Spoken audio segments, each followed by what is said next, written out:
In this lecture, we are going to look at the 7 steps to innovation. If you are running or managing a business and want to be around for a long time, you need to spend a good part of your time innovating. That is because in a fast-moving world where people expect things to get better and better and cheaper, innovation is your route to getting ahead of your competition. Have you seen the growth in computers?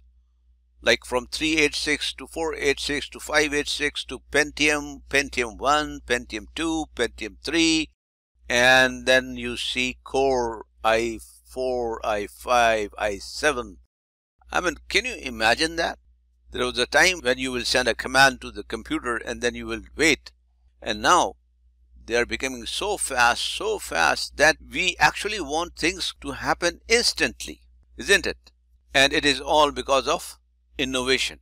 Let us look at 7 ways to put new lifeblood into your organization through innovation.